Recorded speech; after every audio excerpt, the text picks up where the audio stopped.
गुरु प्यारी साध संगत जी, सभी को प्यार भरी राधा स्वामी जी। आपका हमारे YouTube चैनल सतगुरु ज्ञान में स्वागत है। साध संगत जी, आज मैं इस साखी में आपको बताऊंगी कि कैसे एक सांप को इस 84 के जेल खाने से उसका अंतिम संस्कार करके कैसे मुक्त कराया और बाबा जी कैसे अपनी रूहों की संभाल करते हैं। फिर वह रूह चाहे किसी भी योनि में हो, बाबा जी उसको सचखंड तक कैसे पहुंचा देते हैं। संगत जी, ऐसा कहा जाता है कि सभी सच्चे पूर्ण संत इस धरती पर अपनी रूहों को साथ ले जाने के लिए ही आते हैं। वह पहले से ही तय कर लेते हैं कि वह धरती से कितनी रूह को मुक्त करवाकर अपने साथ लेकर जाएंगे। अगर कोई यह सोचे कि हम तो अपनी मर्जी से सतगुरु की शरण में चले जाएंगे, तो ऐसा सोचना उनकी सबसे बड़ी भूल है। यह सब सतगुरु की मर्जी से ही होता है। संगत जी, यह बात उस समय की है जब डेरे के आसपास बहुत सारे जंगल हुआ करते थे। एक बार बाबा जी ने अपने सेवेदार को कहा कि वह जंगल में जाना चाहते हैं, तो उस सेवादार ने कहा कि ठीक है बाबा जी, मैं चलने के लिए गाड़ी तैयार करवा देता हूँ और सिक्योरिटी को भी साथ ले लेता हूँ। बाबा जी कहने लगे कि नहीं, गाड़ी से नहीं, पैदल चलते हैं और सिक्योरिटी को साथ लेने की भी कोई ज़रूरत नहीं। तो सेवादार कहने लगा, ठीक है बाबा जी, जैसे आपका हुक्म। फिर बाबा जी ने सेवादार से कहा कि साथ में थोड़ा सा नमक, एक सफ़ेद कपड़ा और एक प्रसादी का पैकेट भी ले लेना। उस समय डेरे में मीठी फूलों का प्रसाद मिला करता था। तो बाबा जी के हुक्म के अनुसार सेवादार ने सारा सामान साथ ले लिया और इसके बाद बाबा जी और सेवादार जंगल की तरफ निकल पड़े। थोड़ी ही दूर पर चलने के बाद बाबा जी और सेवादार के सामने एक बहुत बड़ा काला सांप फन उठाकर बैठ गया। यह देखकर सेवादार बहुत डर गया और उसने बाबा जी से कहा कि यहाँ से लौट चलते हैं, यह सांप बहुत बड़ा और खतरनाक लग रहा है, हमारे पास खुद के बचाव के लिए कुछ भी नहीं है। तो बाबा जी कहने लगे कि तू चिंता क्यों करता है, यह हमें कुछ नहीं करेगा, यह मेरा बहुत अच्छा दोस्त है। सेवादार बाबा जी की बात सुनकर हैरान हो गया कि एक जहरीला सांप बाबा जी का दोस्त कैसे हो सकता है। तो बाबा जी ने सेवादार को कहा कि तू डर मत, यह किसी को कुछ नहीं करेगा। और यह कहकर बाबा जी सांप के पास चले गए और सांप उसी समय बाबा जी के पैरों में लिपट गया। फिर बाबा जी ने सेवादार से थोड़ा सा प्रसाद लिया, 2 दाने निकाले और सांप को खिला दिए। बाबा जी सांप के सर पर हाथ फेरने लगे। कुछ ही पल में सांप ने प्राण त्याग दिए। फिर बाबा जी ने सेवादार से कहा कि यहाँ किसी साइड में एक गड्ढा कर दो। तो सेवादार ने वैसा ही किया। फिर बाबा जी ने सांप के ऊपर नमक डालकर उसे सफ़ेद कपड़े से ढक दिया, उसे गड्ढे में डाल दिया और सेवादार से गड्ढे को मिट्टी से बंद करवा दिया। यह सारा नज़ारा देखकर सेवादार हैरान होता रहा। फिर बाबा जी और सेवादार वापस डेरे की तरफ चलने लगे। सेवादार के मन में यही चलता रहा कि बाबा जी से कैसे पूछूं कि वह सांप को अपना दोस्त क्यों कह रहे थे, लेकिन उसकी हिम्मत नहीं हो रही थी बाबा जी से सवाल करने की। पर बाबा जी तो जानी जान है। बाबा जी ने सेवादार के मन की बात को जान लिया और उसके बाद बाबा जी ने सारी बात सेवादार को बताई। बाबा जी ने बताया कि जब मैं कॉलेज में पढ़ाई करता था तब मेरा बहुत अच्छा दोस्त हुआ करता था, वह मेरी हर बात मानता था। मेरा वही दोस्त अभी उस सांप की जूनी में है। हमारी दोस्ती काफ़ी अच्छी थी। मैं जो कहता था मेरा दोस्त वही करता था, पर सिर्फ एक ही बात वह मेरी कभी नहीं मानता था। जब भी मैं उसे कहता था कि कुछ समय मालिक की भक्ति में जरूर दो, तो वह मेरी इस बात को कभी नहीं मानता और यह कह देता था कि हर काम की एक उम्र होती है, अभी तो उम्र बहुत छोटी है, जब मैं बूढ़ा हो जाऊंगा तो मालिक की भक्ति करूंगा। फिर जब हम कॉलेज की पढ़ाई करके निकले तो हमने कमाना शुरू कर दिया। उस समय मैं फिर इसको बोला करता था कि भाई अब तो कुछ समय मालिक के लिए निकाल, लेकिन तब भी इसके ऊपर पैसे कमाने का भूत सवार था। इसको पैसे के अलावा कुछ और समझ ही नहीं आता था। यह जब भी मुझे मिलता मैं इसको यही समझाता कि भाई मालिक की भक्ति के लिए समय निकाल, लेकिन यह मेरी बात को कभी नहीं समझता था। पिछले जन्म के कर्मों के आधार पर इसे नाम दान तो मिल चुका था, लेकिन उसकी कद्र इसने कभी नहीं की। भजन सिमरन के लिए यह बिल्कुल वक्त नहीं निकालता था, क्योंकि इसने अपने व्यापार को इतना फैला दिया था कि इसके पास किसी और काम के लिए वक्त ही नहीं था। कभी मेरे ज्यादा बोलने पर जब यह 5 या 10 मिनट भजन सिमरन के लिए बैठ भी जाता तो इसका मन इसके व्यापार में ही फंसा रहता और 5-10 मिनट में ही उठ जाता। मुझे हमेशा यही कहता कि अभी तो बहुत उम्र पड़ी है, यह सब काम बुढ़ापे में करूँगा, अभी तो बहुत पैसा कमाना है। और एक दिन मेरे पास खबर आई कि इसका एक्सीडेंट हो गया, जिसमें इसकी मृत्यु हो गई। क्योंकि इसका मोह पैसों में बहुत ज़्यादा था, तो मालिक ने इसको सांप की जूनी में भेज दिया। इस जूनी में आने के बाद यह मुझे अब हर रोज याद करता था और बोलता था कि भाई अब तो मुझे मुक्त कर दे। अब जब इसने अपने कर्मों का हिसाब किताब सांप की जूनी में भोग लिया था, तो मुझे इसके पास आना ही पड़ा।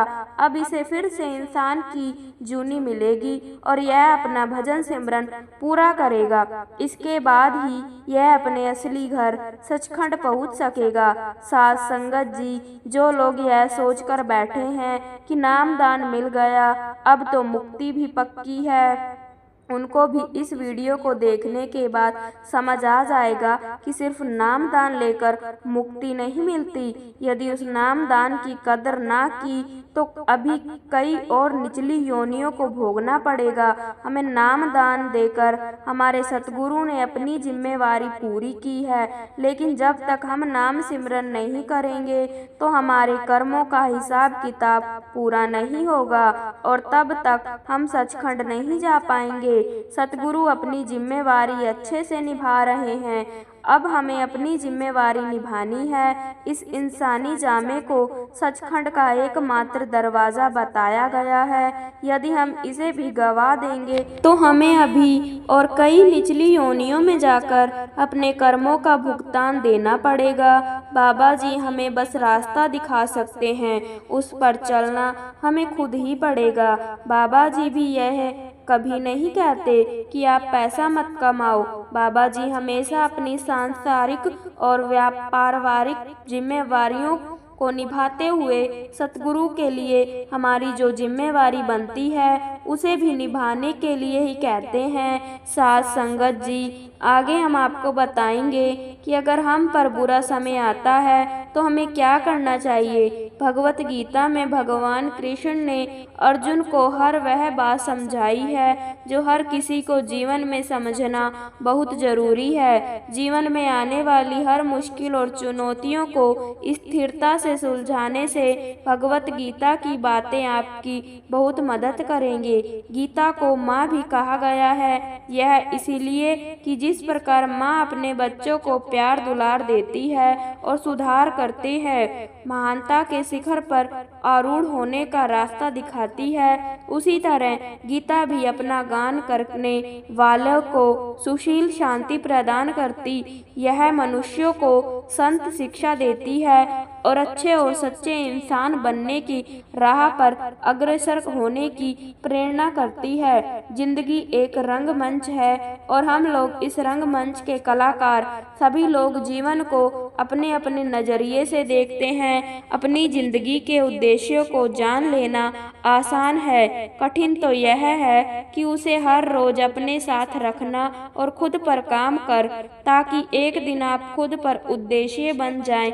इस तरह हम कह सकते हैं कि मनुष्य का जीवन एक प्रकार की यात्रा है और इस यात्रा में कदम कदम पर हमें बहुत तरह की स्थिति का सामना करना पड़ता है और खुद को संभालना पड़ता है। श्री कृष्ण के अनुसार व्यक्ति को खुद से बेहतर कोई नहीं जान सकता, इसलिए स्वयं का आकलन करना बेहद जरूरी है। गीता में कहा गया है कि जो व्यक्ति अपने गुणों और कमियों को जान लेता है वह अपने व्यक्तित्व का निर्माण करके हर काम में सफलता प्राप्त कर सकता है। हमारा मन ही हमारे दुखों का कारण होता है। ऐसे में श्री कृष्ण ने गीता में कहा है कि जिस व्यक्ति ने अपने मन पर काबू पा लिया वह मन में पैदा होने वाली बेकार की चिंताओं और इच्छाओं से भी दूर रहता है। साथ ही व्यक्ति अपने लक्ष्य को भी आसानी से प्राप्त कर लेता है। मनुष्य के सारे दुखों का कारण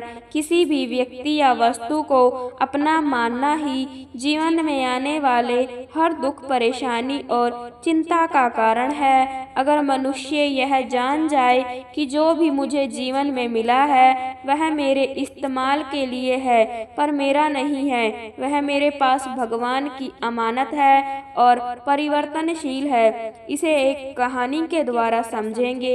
एक नवयुवक समुंदर के किनारे खड़ा था, अपने समीप आई हुई ऊंची ऊंची लहरों का आनंद ले रहा था। अचानक एक लहर के साथ एक चांदी की छड़ी उसकी तरफ आई, जिसे पाकर बहुत खुश हो गया और समुंदर के किनारे उससे खेलने लगा। खेलते खेलते अचानक वह छड़ी उसके हाथ से छूट गई और एक जाती हुई लहर उसे बहाकर ले गई। वह बहुत दुखी होने लगा और अपने को कोसने लगा। इसका कारण यह था कि थोड़ी सी ही देर में उसके अंदर यह बात पक्की हो गई कि यह छड़ी मेरी है। हम सब भी संसार में ऐसे ही करते हैं। जो हमें यहाँ मिलता है हम उसे अपना मान लेते हैं और उससे अटैच हो जाते हैं, लेकिन क्योंकि परिवर्तन संसार का नियम है, जब वह चीज या व्यक्ति हमसे छूटता है हम स्वीकार नहीं कर पाते और बहुत दुखी हो जाते हैं। अपने वर्तमान में जियो, कल की चिंता ना करो। जो भी व्यक्ति अपने गुजरे हुए कल या आने वाले कल में जीता है उसके विषय में ही सोचता रहता है, वह जिंदगी में कभी खुश नहीं रह सकता।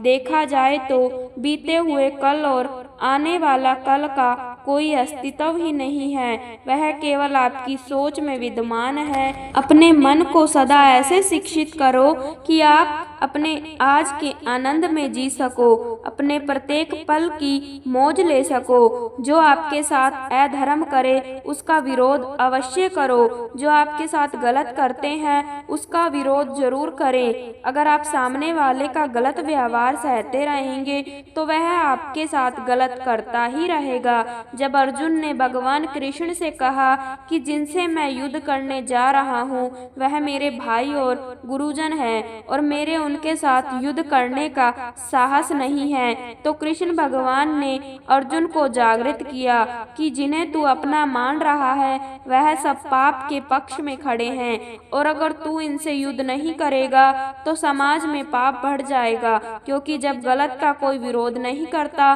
तो सामने वाला गलत करने का जैसे हकदार हो जाता है और जब आप सब कुछ चुपचाप सहते रहते हो तो सामने वाले को बल मिलने लगता है, वह आपको कमजोर समझने लगता है। लेकिन जब आप उसके द्वारा किए गए अधर्म को रोक लेते हैं, उसका विरोध करते हैं, तब वह अपनी सीमा में रहना सीख जाता है। यह कलयुग है। अगर आप खुश रहना चाहते हैं तो आपको अपनी रक्षा खुद करनी होगी।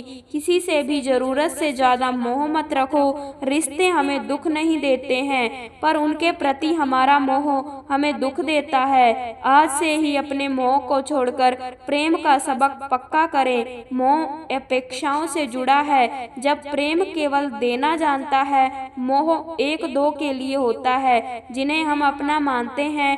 प्रेम सबके लिए होता है। मोह से कमजोरी पैदा होती है, इसके विपरीत प्रेम से ताकत महसूस होती है। मोह में इंसान एक दूसरे को बांधने की कोशिश करता है, जबकि प्रेम एक दूसरे को फ्रीडम देता है। अपने द्वारा किए गए हर कर्म का फल मिलता है। भगवत गीता हमें सिखाती है कि हमें सदैव अच्छे कर्म करने चाहिए।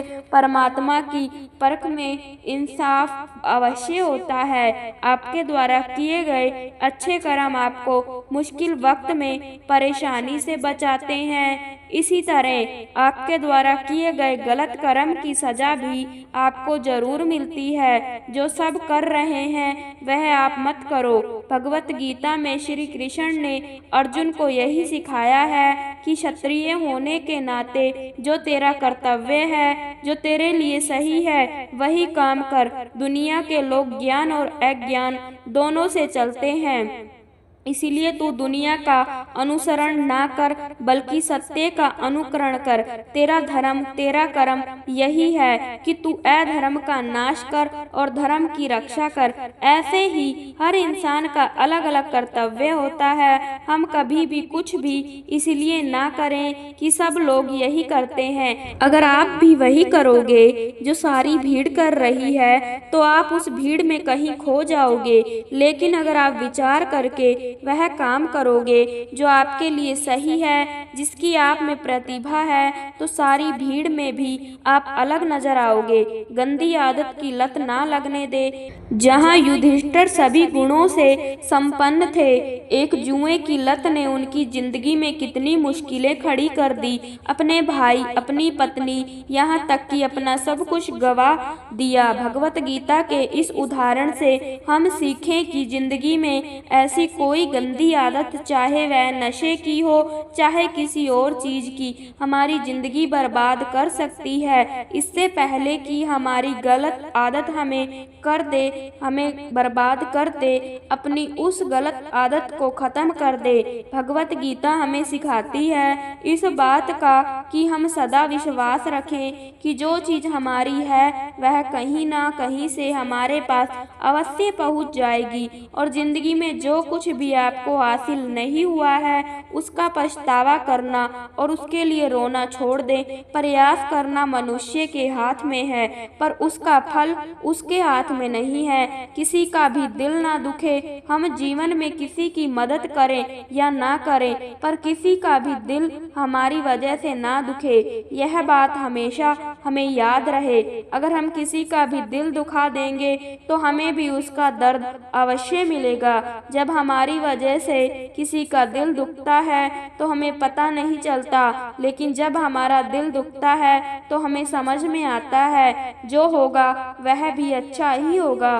भगवत गीता में हमें सिखाती है कि जो कुछ भी होता है अच्छे के लिए होता है। जो हो रहा है उसमें भी कोई भलाई अवश्य है, और जो होगा उसमें दृढ़ विश्वास रखें कि अच्छा ही होगा। कभी कभी हमारे जीवन में कुछ ऐसी परिस्थितियां आ जाती है कि हमारे अंदर यह ख्याल आता है कि मेरे साथ ही ऐसा क्यों हुआ, या मेरे साथ बहुत गलत हुआ। लेकिन जब वक्त गुजर जाता है तब हमें एहसास होता है कि अगर हमारे साथ यह सब नहीं हुआ होता तो आज हम इस मुकाम पर नहीं होते। संतुलन बनाए रखें। मनुष्य को किसी भी चीज की अति नहीं करनी चाहिए, ना किसी से अधिक का राग, ना किसी से अधिक का बैर। हद से ज्यादा आराम आपको आलसी बना सकता है, और हद से ज्यादा खाना आपको बीमार कर सकता है। बहुत ज्यादा भूखा रहना भी खराब है। पूरी नींद, पूरा विश्राम और पूरा भोजन हर व्यक्ति के लिए जरूरी है। जीवन को सदा संतुलन के साथ जीना चाहिए, चाहे आपके पास कितनी भी शक्ति क्यों ना हो, लेकिन सत्य और ईश्वर जिसके साथ खड़े हो जाए उसे दुनिया की कोई भी ताकत नहीं हरा सकती। अर्जुन धर्म युद्ध लड़ रहे थे, भगवान कृष्ण उनके साथ थे और उनकी जीत निश्चय थी। महाभारत के युद्ध में यह उदाहरण स्पष्ट नजर आता है। मनुष्य को सदा धर्म के मार्ग का अनुसरण करना चाहिए।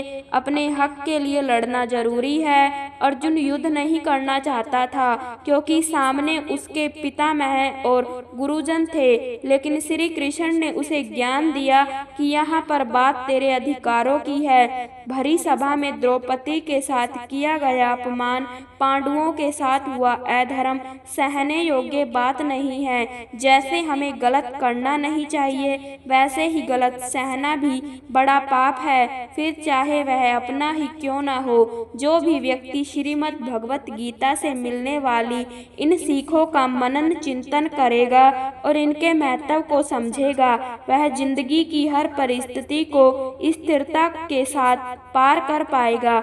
जीवन में आने वाले मुश्किल समय में भी उसे रास्ता अवश्य मिलेगा। गीता में भगवान श्री कृष्ण दुख से बचने का उपाय भी बताते हैं। वह कहते हैं कि दुनिया में कोई भी व्यक्ति, वस्तु, घटना या परिस्थिति स्थायी नहीं है, वह बदलती रहती है। इनमें आसक्ति रखने से ही सुख व दुख होते हैं। इसलिए हर परिवर्तनशील चीज को दर्शक की तरह देखते हुए जो स्थायी परमात्मा तत्व है, उसमें खुद को लगाना चाहिए। इससे मनुष्य सुख व दुख दोनों से ऊपर उठते हुए परम आनंद को प्राप्त कर सकता है। अक्सर लोग अतीत की यादों व भविष्य की चिंता में रहते हैं, जबकि गीता मनुष्य को वर्तमान में जीने की कला बताती है। गीता के अनुसार जीवन का आनंद ना तो बीते हुए कल में है, ना ही भविष्य में, बल्कि जीवन का आनंद वर्तमान में जीने में है। वर्तमान पर ध्यान देने पर भविष्य अपने आप अच्छा होगा, कारण अच्छा तो फल भी अच्छा।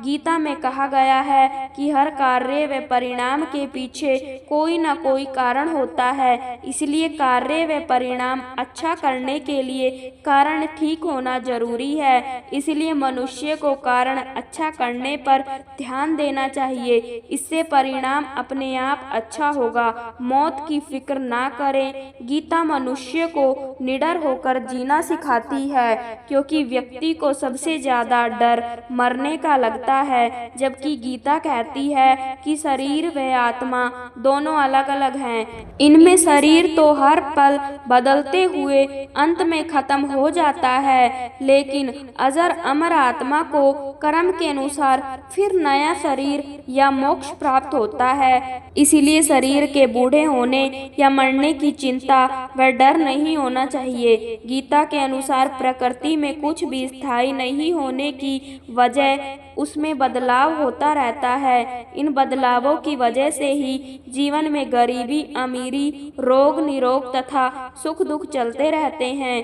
गीता में निरोग रहने का सूत्र भी दिया गया है। इसके लिए भगवान श्री कृष्ण ने अर्जुन को सात्विक, राजसिक और तामसिक भोजन के बारे में बताते हुए सात्विक यानी वसा रहित हल्का व सात्विक भोजन के साथ प्राणायाम व अष्टांग योग जैसे साधन बताए हैं। गीता भेदभाव व धार्मिक कट्टरता का विरोध करती है। भगवान श्री कृष्ण गीता में कहते हैं कि जो हर प्राणी में ईश्वर को देखता है वह सच्चा देखता है, यानी किसी भी व्यक्ति को जाति, धर्म, वर्ण आदि से ऊपर उठकर संभाव से देखना चाहिए। गीता के अनुसार ज्ञानी जन विद्या से संपन्न ब्राह्मण गाय, हाथी, श्वान और चांडाल में समदर्शी होते हैं। वह सभी जीवों में प्रभु के दर्शन करते हैं। इस तरह यह विचार धार्मिक कट्टरता को खत्म व सांप्रदायिक सौहार्द को भी बढ़ाते हैं। आशा व अपेक्षा से बचें। गीता के अनुसार मनुष्य को कर्म किसी उम्मीद या आशा से नहीं करना चाहिए, क्योंकि यदि किसी से अपेक्षा कर कोई कार्य किया जाएगा तो वह उसके पूरी होने के मोह में बंध जाएगा। फिर यदि वह अपेक्षा पूरी नहीं हुई तो उसे क्रोध आएगा। इस तरह वह काम क्रोध लोभ में ही फंसा रहेगा। कट्टरता से बचें, सहजता को पकड़े। गीता धर्म में जड़ता की विरोधी व सहज मार्ग की समर्थक है। इसमें भगवान श्री कृष्ण ने परमात्मा की प्राप्ति का कोई एक मार्ग ही नहीं बताया, बल्कि इसके लिए भक्ति, ज्ञान व कर्म 3 तरह के योग बताए। सगुण और निर्गुण दोनों ही उपासना को भी सही ठहराया। इस तरह उन्होंने धर्म के किसी एक मार्ग के प्रति कट्टरता की जगह मनुष्य को जो भी सहज व सरल मार्ग लगे उसे अपनाने का रास्ता बताया। आजकल परिवार में सामंजस्य बैठा पाना सबसे बड़ी चुनौती है, क्योंकि कहीं पिता पुत्र में नहीं बनती तो कहीं भाई भाई की बात नहीं सुनता। परिवार के सदस्यों के सामंजस्य न बैठ पाने के कई कारण हो सकते हैं, जैसे एक दूसरे से सोच न मिलना, परिवार की जिम्मेदारियों को लेकर मनमुटाव, जनरेशन गैप आदि। ऐसे मामलों में अंततः एक परिवार अनेक परिवारों में बंट जाता है। इसका असर आने वाली पीढ़ी पर पड़ता है। बच्चे संयुक्त परिवार के प्यार से वंचित रह जाते हैं। अगर कुछ बातों का ध्यान रखा जाए तो परिवार में सामंजस्य बनाया जा सकता है। युधिष्ठिर की एक गलती पांडवों पर भारी पड़ी थी। घर का मुखिया सिर्फ परिवार ही नहीं चलाता है, उसके कर्मों पर ही परिवार का भविष्य टिका होता है। मुखिया का एक गलत निर्णय परिस्थितियों को पूरी तरह विपरीत कर सकता है। परिवार का मुखिया पंक्ति में खड़े पहले व्यक्ति की तरह होता है। जो जैसा खड़ा होता है, कतार में शेष लोग भी वैसे ही खड़े होते हैं। अगर आप पंक्ति में पहले खड़े हैं तो सावधान हो जाइए। परिवार चलाना भी ऐसा ही काम है। युधिष्ठिर परिवार के मुखिया थे।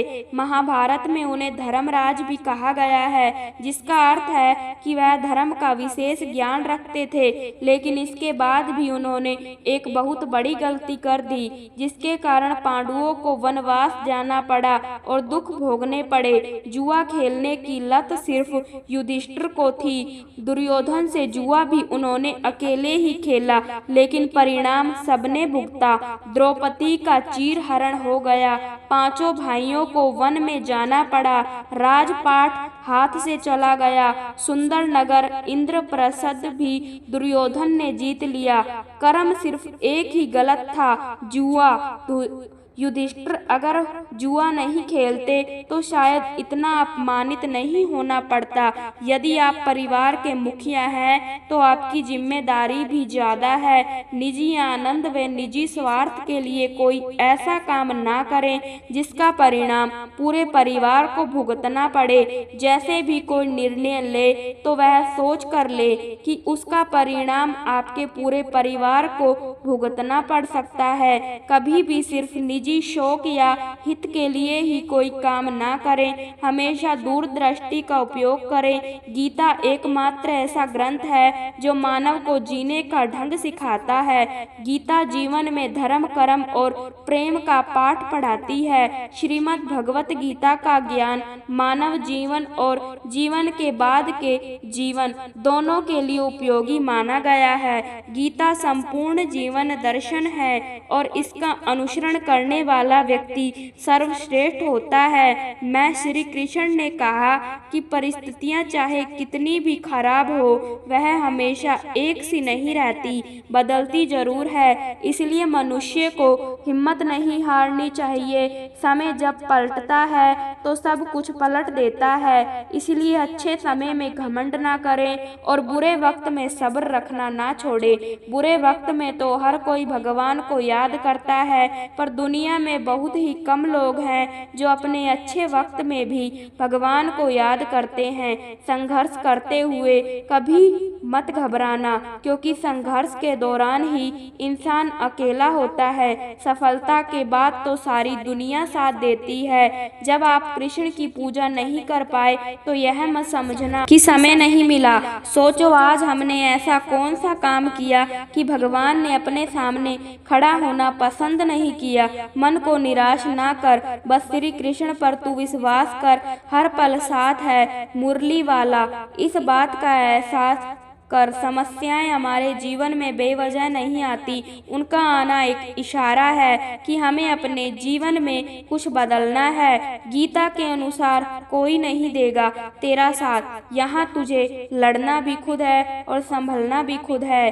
अर्जुन, व्यक्ति जो चाहे बन सकता है यदि वह विश्वास के साथ इच्छित वस्तु पर लगातार चिंतन करे। श्रीमद् भगवत गीता के अनुसार जीवन में कुछ भी स्थायी नहीं है, इसलिए स्वयं को अधिक तनावग्रस्त ना करें। किसी के साथ चलने से ना तो कोई खुशी मिलती है और ना ही लक्ष्य, इसीलिए मनुष्य को सदैव अपने कर्मों पर विश्वास करते हुए अकेले चलते रहना चाहिए। बुराई बड़ी हो या छोटी हमेशा विनाश का कारण बनती है, क्योंकि नाव में छेद छोटा हो या बड़ा नाव को डुबो ही देता है।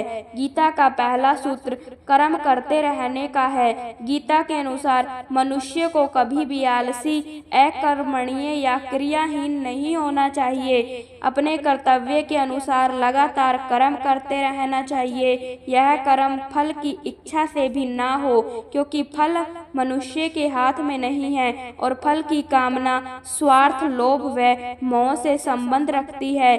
कामना पूरी नहीं होने पर क्रोध भी बढ़ता है। यह सब परमात्मा को प्राप्त करने में बाधक है। इस जीवन में ना कुछ खोता है ना व्यर्थ होता है। मन अशांत है और उसे नियंत्रित करना कठिन है, लेकिन अभ्यास से इसे वश में किया जा सकता है। लोग आपके अपमान के बारे में हमेशा बात करेंगे। प्रभु व्यक्ति के लिए गंदगी का ढेर, पत्थर और सोना सभी समान है। ज्ञानी व्यक्ति को कर्म के प्रतिफल की अपेक्षा कर रहे एक ज्ञानी व्यक्ति के दिमाग को अस्थिर नहीं करना चाहिए। हर व्यक्ति का विश्वास उसकी प्रकृति के अनुसार होता है। जन्म लेने वाले के लिए मृत्यु उतनी ही निश्चित है जितना कि मृत होने वाले के लिए जन्म लेना। इसीलिए जो अपरिहार्य है उस पर शोक मत करो। अप्राकृतिक कर्म बहुत तनाव पैदा करते हैं। सभी अच्छे काम छोड़कर बस भगवान में पूर्ण रूप से समर्पित हो जाओ। मैं तुम्हें सभी पापों से मुक्त कर दूंगा। शोक मत करो। क्रोध में व्यक्ति नियंत्रण खो बैठता है और आवेश में आकर गलत कार्य कर देता है। यहाँ तक कि कभी कभी गुस्से में व्यक्ति खुद का अहित कर बैठता है। गीता में श्री कृष्ण ने बताया है कि क्रोध को खुद पर हावी नहीं होने देना चाहिए। यदि गुस्सा आए तो स्वयं को शांत रखने का प्रयास करें।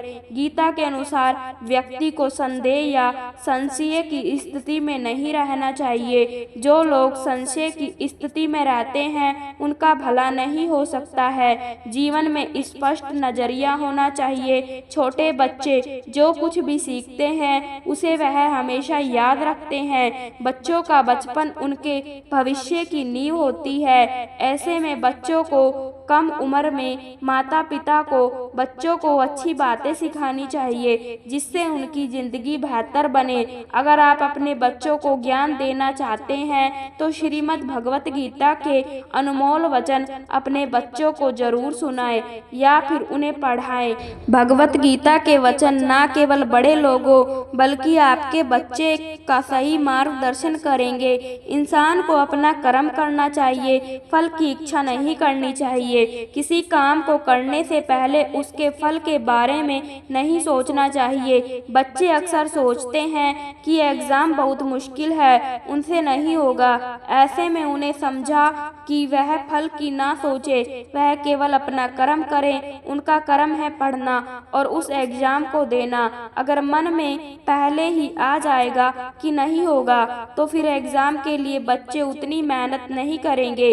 अगर आपके बच्चे किसी भी काम को करने के लिए आलस करते हैं तो उनकी इस आदत में सुधार लाएं, क्योंकि आलस्य किसी भी इंसान का सबसे बड़ा दुश्मन होता है। जीवन में सफल होने के लिए आलस को छोड़ना बहुत जरूरी है। बच्चे कई बार आराम करने की वजह से स्कूल नहीं जाते हैं। ऐसे में उनकी इस आदत को बदलें।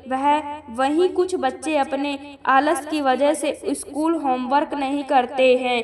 अगर आपके बच्चे भी ऐसा करते हैं तो उन्हें बताएं कि जीवन में सफलता पाने के लिए आलस छोड़ना होगा। बच्चों को भगवत गीता के वचन जरूर बताएं। अक्सर बच्चे पढ़ने या फिर किसी भी काम को करने के लिए झट से मना कर देते हैं। ऐसे में उनको बताना चाहिए कि जीवन में बिना मेहनत के कुछ नहीं मिलता है। ऐसे में कभी भी मेहनत से नहीं भागना चाहिए, हमेशा अपने कर्तव्यों का पालन करना चाहिए। लालच करना गलत बात है, हमें अपने बच्चों को जरूर बताना चाहिए। गीता में बताया है कि लालच और गुस्सा नरक का द्वार है। जीवन में सुखी रहने के लिए लालच और गुस्से से दूर रहना चाहिए। आप अपने बच्चों को समझाएं कि किसी भी चीज को लेकर लालच नहीं करना चाहिए। बच्चे को अपनी मन पर कंट्रोल रखना सिखाएं, क्योंकि अगर इंसान का मन कंट्रोल नहीं रहेगा तो जीवन में सुख नहीं मिल पाएगा, वही सफलता पाने में भी काफी दिक्कत होगी। बच्चों को मन पर कंट्रोल करना जरूर सिखाएं, क्योंकि कोई भी इंसान बचपन में जो भी सिखाता है उसे जीवन भर के लिए फॉलो करता है। केवल एक चीज जो ब्रह्मांड में स्थिर है वह है परिवर्तन। इस दुनिया में कुछ भी स्थायी नहीं है, ना तो आपकी सफलता और ना ही आपकी विफलता। प्रकृति हमें परिस्थितियों के अनुसार बदलना सिखाती है। जीवन चक्र में हम विभिन्न चरणों से गुजरते हैं जो उम्र और समय के साथ बदलते रहते हैं। एकमात्र शाश्वत चीज एक गति है, प्रवाह। यहाँ तक कि पृथ्वी पर हमारा अस्तित्व भी स्थायी नहीं है।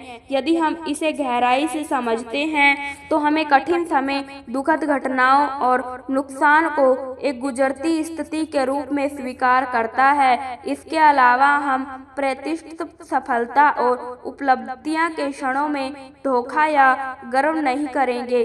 आप काम पर अपने अधिकार का दावा कर सकते हैं, लेकिन परिणाम पर नहीं। भगवत गीता की सबसे उत्कृष्ट बात यह है कि तुम कर्म करो, फल की चिंता मत करो। हम सभी का अपनी गतिविधियों पर नियंत्रण है, लेकिन इसके परिणामों पर कोई नियंत्रण नहीं है। इसके अलावा परिणामों की चिंता सफलता के लिए शॉर्टकट खोजना लंबे समय तक काम नहीं करता है।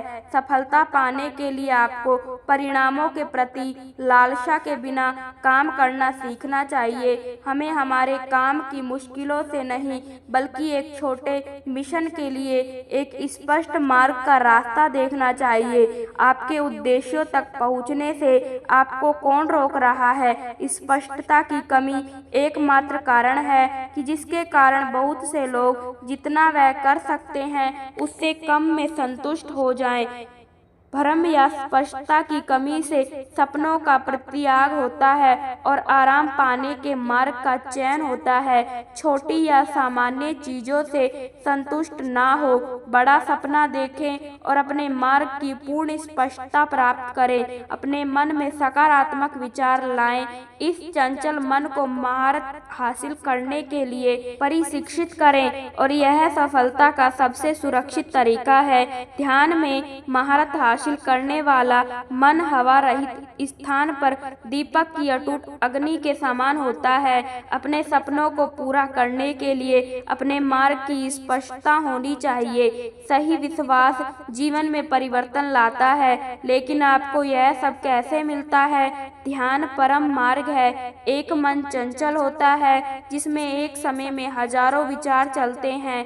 इस निरर्थक वेग को शांत करना एक वास्तविक चुनौती है। ध्यान पर एक बार नियंत्रण पाने से मानसिक शांति, आध्यात्मिक विकास और लक्ष्यों पर ध्यान केंद्रित कर सकते हैं। जो भी हुआ अच्छे के लिए हुआ, जो भी हो रहा है अच्छे के लिए हो रहा है, जो होगा वह भी अच्छे के लिए ही होगा। हम सब चिंता करते हैं, यह स्वाभाविक है, लेकिन जब यह आप जीवन में पीछे मुड़ते हैं तो यह अधिक चिंताजनक हो जाता है। श्री कृष्ण यहाँ तो ज्ञान सिखा रहे हैं, वह यह है कि आपको किसी भी चीज के बारे में तनाव महसूस नहीं करना चाहिए। जो कुछ भी हुआ है, हो रहा है या होगा, वह एक कारण से हो रहा है। इसका सामना करो और इसे स्वीकार करो। पिछला विचार याद है, बस अपने काम पर ध्यान दे, परिणाम के बारे में ना सोचे। प्रेम, करुणा और भक्ति अहंकार, ईर्ष्या और वासना पर विजय पाती है। अहंकार, ईर्ष्या और वासना नरक का द्वार है और किसी चीज के प्रति प्रेम, करुणा और सच्ची श्रद्धा के साथ आप इन उपकरणों को जीत सकते हैं। इसके अलावा प्यार, करुणा और समर्पण सबसे असाधारण गुण हैं जिससे किसी का दिल जीता जाता है। उम्मीदें प्रेम की पवित्रता को खत्म करती है। जैसा कि भगवान कहते हैं, वह पवित्र और बिना शर्त के प्रेम को सभी चीजों से ऊपर समझते हैं। आप दुनिया में खाली हाथ आए थे और खाली हाथ ही जाएंगे। मूर्त और सांसारिक चीजों पर ध्यान केंद्रित करना इस भौतिकवादी दुनिया में जीने का हमारा तरीका है। एक बड़ा बंगला, शानदार कार और बैंक खातों में अत्यधिक धन हमारे समाज के जीवन जीने का एक मापदंड है, लेकिन अक्सर हम भूल जाते हैं कि इनमें से कोई भी चीज हमारे साथ कब्र पर नहीं आएगी। हम यहाँ खाली हाथ आए थे और हम खाली हाथ ही जाएंगे। अतः इन दोनों बिंदुओं के बीच की यात्रा, जिसे हम जीवन कहते हैं, सरल और अधिक सार्थक होनी चाहिए। गीता जीवन से संबंधित ज्ञान का एक संकलन है, सागर है, जो हम सबको जीवन जीने की सच्ची प्रेरणा देता है और हमें धर्म और अधर्म के बारे में विस्तार से बतलाता है। सभी ग्रंथों में से श्रीमद् भगवत गीता को सबसे महत्वपूर्ण माना जाता है। इसकी रचना महर्षि वेदव्यास ने की थी। गीता में ज्ञान योग, कर्म योग, भक्ति योग, राजयोग आदि की बहुत सुंदर ढंग से चर्चा की गई है। आज के संदर्भ में अगर बात करें तो गीता मनुष्य को कर्म का महत्व समझाती है। गीता हमें अपने कर्तव्य के महत्व को समझाती है। ज्ञानी व्यक्ति ज्ञान और कर्म को एक रूप से देखता है, वही सही मायने में देखता है। जो मन को नियंत्रित नहीं करते, उनके लिए वह शत्रु के समान कार्य करता है। अपने अनिवार्य कार्य करो, क्योंकि वास्तव में कार्य करना निष्क्रियता से बेहतर है। आत्मज्ञान की तलवार से काटकर अपने हृदय से अज्ञान के संदेह को अलग कर दो। अनुशासित रहो। मनुष्य अपने विश्वास से निर्मित होता है। जैसा वह विश्वास करता है, वैसा वह बन जाता है। किसी और का काम पूर्णता से करने से कहीं अच्छा है कि अपना काम करे, भले ही उसे अपूर्णता से करना पड़े। श्री कृष्ण कहते हैं, मैं उन्हें ज्ञान देता हूँ जो सदा मुझसे जुड़े रहते हैं और जो मुझसे प्रेम करते हैं। मैं सभी प्राणियों को समान रूप से देखता हूँ, ना कोई मुझे कम प्रिय है ना अधिक, लेकिन जो मेरी प्रेम पूर्वक आराधना करते हैं वह मेरे भीतर रहते हैं और मैं उनके जीवन में आता हूँ। मैं धरती की मधुर सुगंध हूँ, मैं अग्नि की ऊष्मा हूँ, सभी जीवित प्राणियों का जीवन और सन्यासियों का आत्म संयम हूँ। कर्म मुझे बांधता नहीं, क्योंकि मुझे कर्म के प्रतिफल की कोई इच्छा नहीं है। अर्जुन, हम दोनों ने कई जन्म लिए हैं, मुझे याद है, लेकिन तुम्हें नहीं। वह जो वास्तविकता में मेरे उत्कृष्ट जन्म और गतिविधियों को समझता है, वह शरीर त्यागने के बाद पुनः जन्म नहीं लेता और मेरे धाम को प्राप्त होता है। अपने परम भक्तों जो हमेशा मेरा स्मरण या एक चित्त मन से मेरा पूजन करते हैं, मैं व्यक्तिगत रूप से उनके कल्याण का उत्तरदायित्व लेता हूँ। मैं इस तंत्र का रचयिता हूँ, लेकिन सभी को यह ध्यात होना चाहिए कि मैं कुछ नहीं करता और मैं अनंत हूँ, प्रबुद्ध हूँ। व्यक्ति सिवाय ईश्वर के किसी और पर निर्भर नहीं करता। मेरी कृपा से कोई सभी कर्तव्यों का निर्वाह करते हुए भी मेरी शरण में आकर अनंत अविनाशी निवास को प्राप्त करता है। हे अर्जुन, केवल भाग्यशाली योद्धा ही ऐसा युद्ध लड़ने का अवसर पाते हैं जो स्वर्ग के द्वार के समान है। भगवान प्रत्येक वस्तु में है और सबके ऊपर भी। तुम उसके लिए शोक करते हो जो शोक करने के योग्य नहीं, और फिर भी ज्ञान की बातें करते हो। बुद्धिमान व्यक्ति ना जीवित और न ही मृत व्यक्ति के लिए शोक करते हैं। कभी ऐसा समय नहीं था जब मैं, तुम या ये राजा महाराजा अस्तित्व में नहीं थे, ना ही भविष्य में कभी ऐसा होगा कि हमारा अस्तित्व समाप्त हो जाए। कर्म योग वास्तव में एक परम रहस्य है। कर्म उसे नहीं बांधता जिसने काम का त्याग कर दिया है। बुद्धिमान व्यक्ति को समाज कल्याण के लिए बिना आसक्ति के काम करना चाहिए। जो व्यक्ति आध्यात्मिक जागरूकता के शिखर तक पहुंच चुके हैं, उनका मार्ग है निस्वार्थ कर्म। जो भगवान के साथ संयोजित हो चुके हैं, उनका मार्ग है स्थिरता और शांति। जब वह अपने कार्य में आनंद खोज लेते हैं, तब वह पूर्णता प्राप्त करते हैं। वह जो सभी इच्छाएं त्याग देता है और मैं और मेरा की लालसा और भावना से मुक्त हो जाता है, उसे शांति प्राप्त होती है। मेरे लिए ना कोई घृणित है ना प्रिय, किंतु जो व्यक्ति भक्ति के साथ मेरी पूजा करता है, वह मेरे साथ है और मैं भी उनके साथ हूँ। जो इस लोक में अपने काम की सफलता की कामना रखते हैं, वह देवताओं का पूजन करे। मैं ऊष्मा देता हूँ, मैं वर्षा करता हूँ और रोकता भी हूँ। मैं अमृतो भी हूँ और मृत्यु भी। बुरे कर्म करने वाले सबसे नीच व्यक्ति जो राक्षसी प्रवृत्तियों से जुड़े हुए हैं और जिनकी बुद्धि माया ने हर ली है, वह मेरी पूजा या मुझे पाने का प्रयास नहीं करते। जो कोई भी जिस किसी भी देवता की पूजा विश्वास के साथ करने की इच्छा रखता है, मैं उसका विश्वास उसी देवता में दृढ़ कर देता हूँ। हे अर्जुन, मैं भूत वर्तमान और भविष्य के सभी प्राणियों को जानता हूँ, किंतु वास्तविकता में कोई मुझे नहीं जानता। स्वर्ग प्राप्त करने और वहाँ कई वर्षों तक वास करने के केवल माँ ही किसी का मित्र और शत्रु होता है। मैं सभी प्राणियों के हृदय में विद्यमान हूँ। ऐसा कुछ भी नहीं, चेतन या अचेतन, जो मेरे बिना अस्तित्व में रह सकता हो। वह जो मृत्यु के समय मुझे सिमरण करते हुए अपना शरीर त्याग देते हैं, वह मेरे धाम को प्राप्त होता है, इसमें कोई संशय नहीं है।